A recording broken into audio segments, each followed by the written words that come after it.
the Nigerians have talked about, in fact, analysts have talked about how porous our borders are, where insecurity, some of the bandits, some of the terrorists find a way of coming in and going out at will.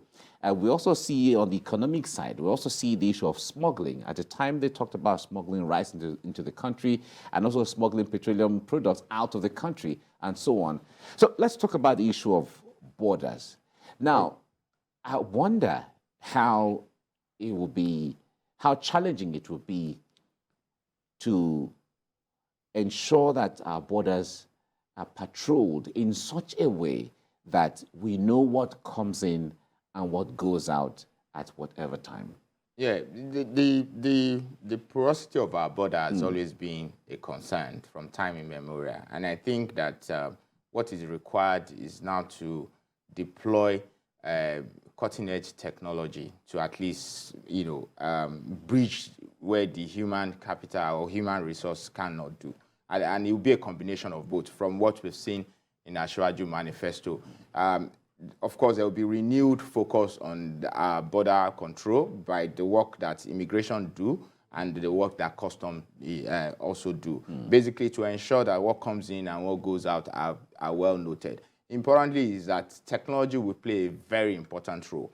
But, we see that effect on two things.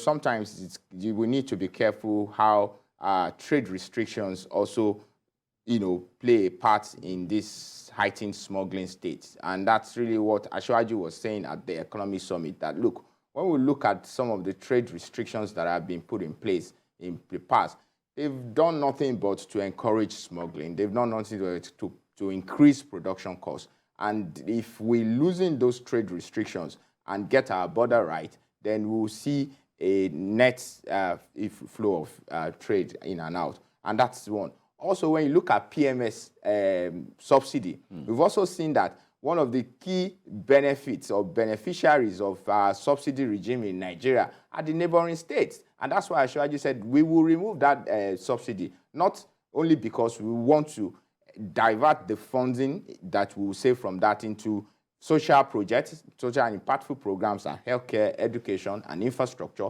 but we will stop the third-party countries or wherever from getting or taking advantage of our subsidy scheme. So border control falls right in the middle of all of those to ensure that nothing goes out of our country that are not accounted for in a much more credible way. But how does Nigeria, the point there is, ECOWAS has this free movement policy, which, all of the countries of ECOWAS are signatory to.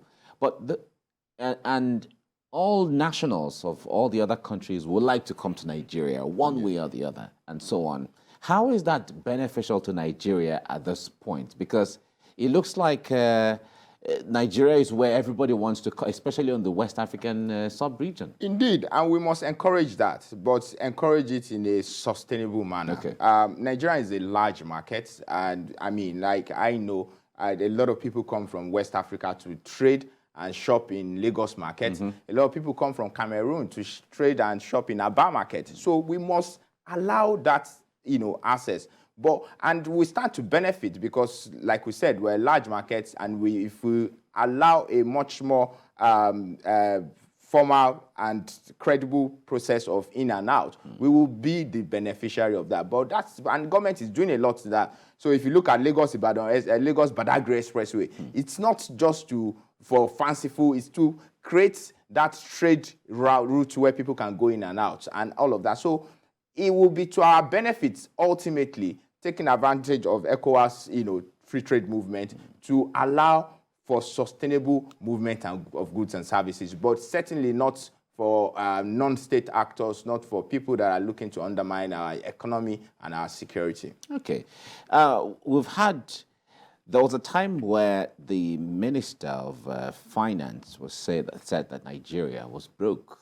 That was also corroborated at the time by the Senate President, who said Nigeria was broke.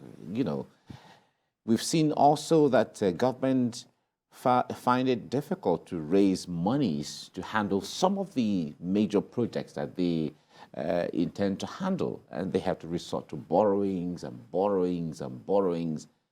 And now the World Bank, IMF, even the Debt Management Office is saying, Nigeria, you have to watch it when it comes to your borrowing level.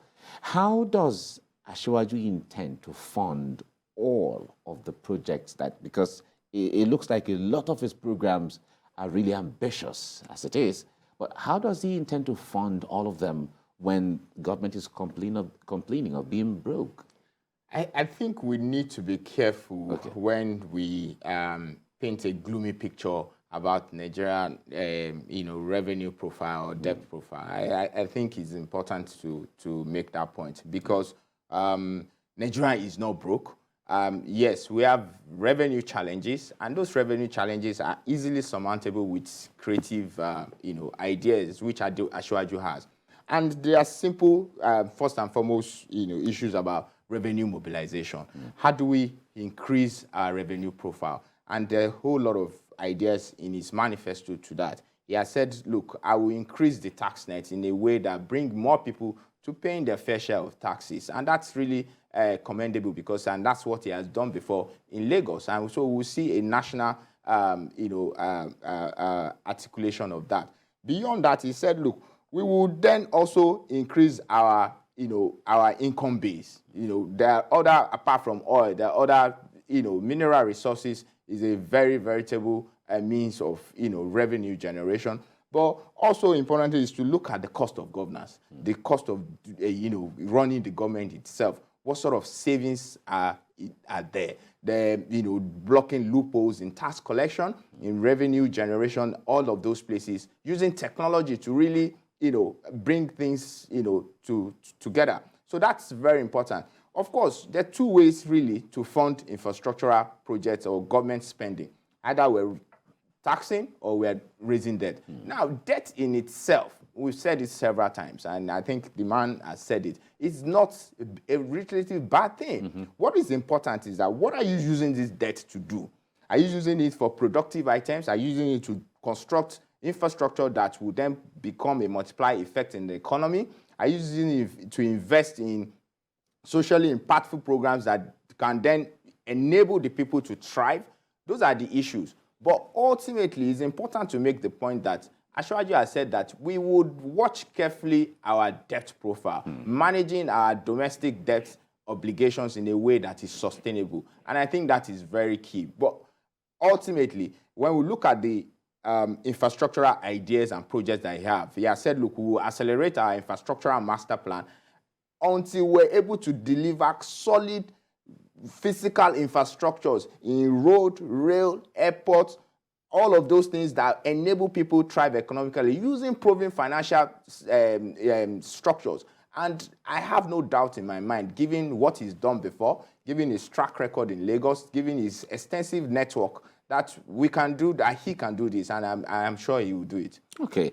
Now, it seemed the four major presidential candidates of the various political parties have agreed on one thing, the removal of subsidy. Yes. Because at different points they had, all of them said, we need to remove this. It's long overdue. Also, the presidential candidate of the PDP, Atiku Abubakar, has said that he will privatize and sell off so many national assets, which a lot of people say, okay, fine, give room to private sector. But is that something that the APC presidential candidate intends to also do, selling off or privatizing national assets? We're not going to sell off national assets. I've not seen anywhere in the manifesto where Asiwaju says he's selling off national assets. And, a lot of people, particularly on the PDP side, have made so much talk about privatization. Oh, they privatize. Look, let us be real. Privatization in itself, the framework for that privatization that they undertook, and which we will debate the success or otherwise of it later, was first and foremost started by Buhari. By Babangida, way back, in his response to IMF during structural adjustment program. And it's that framework that they took. And then they said, oh, they made it with privatized, it was a success, MTN did it. And we make the point again that, look, you need to